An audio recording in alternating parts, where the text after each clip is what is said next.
નમસ્કાર મિત્રો, સાઇટમાં તમે વિડીયો જોઈ શકો છો।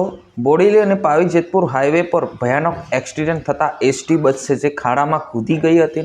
અંદર બેઠેલા 20 થી 25 મુસાફરોને સામાન્ય ઈજા થઈ હોવાના સમાચાર મળી રહ્યા છે।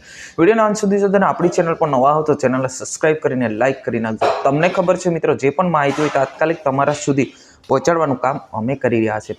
જ્યાં મિત્રો વાત કરવામાં આવે તો ગઈકાલે એસટી બસ એટલે કે બોડેલીથી જઈ રહી હતી ભાવી જેતપુર તરફ, અને અચાનક સામે બાઇક આવી જતા બાઇક ચાલકને બચાવવા માટે જે એસટી બસના ડ્રાઈવરે કાબુ ગુમાવતા જે રોડની બાજુમાં જે ગટર હતી ત્યાં ગટરમાં છેવડે આ બસ કૂદી ગઈ હતી। અને આની અંદર જે મુસાફરો હતા, જે 20 થી 25 મુસાફરો, એની અંદરથી 5 મુસાફરોને વધારે ઈજા થઈ હોવાના સમાચાર એમને તાત્કાલિક હોસ્પિટલ લઈ જવામાં આવ્યા હતા। અને હાલ જે રીતના માહિતી મળી રહી છે કે દરેક મુસાફરો વ્યવસ્થિત સુરક્ષિત છે। જી હા મિત્રો, આ ઘટના જે છે એ ગઈકાલે દિવસે 10 વાગ્યાના ગાળામાં બની હોવાના સમાચાર મળી રહ્યા છે।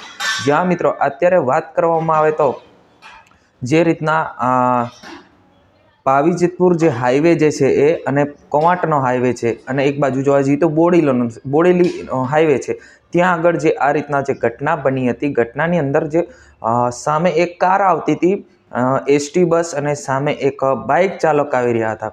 તો એસટી બસના ડ્રાઈવરે જે બાઇક ચાલકને બચાવવા માટે જે કાબુ ગુમાવ્યો હતો, એટલે કે બાજુમાં ગટર હતી, એ ગટરમાં છેવડે એમને આ બસ જે છે એ કૂદી ગઈ હતી। અગર જો ત્યાં ગટરમાં બસ ના કૂદી હોત તો બાઇક ચાલકનું એવું થઈ શકતું કે ત્યાં મૃત્યુ પણ થઈ શકતું, કેમ કે એમને બચાવવા માટે જે બસ ચાલકે આવું કર્યું હતું એવું કહેવામાં આવે છે। જાણી જોઈને જે ગટરમાં નાખી હોવાના સમાચાર મળી રહ્યા છે। જ્યાં મિત્રો આજની વિડીયોની બસ આટલું। તાત્કાલિક નવા વિડીયોમાં આપણે મળીશું। જય હિન્દ, વંદે માતરમ।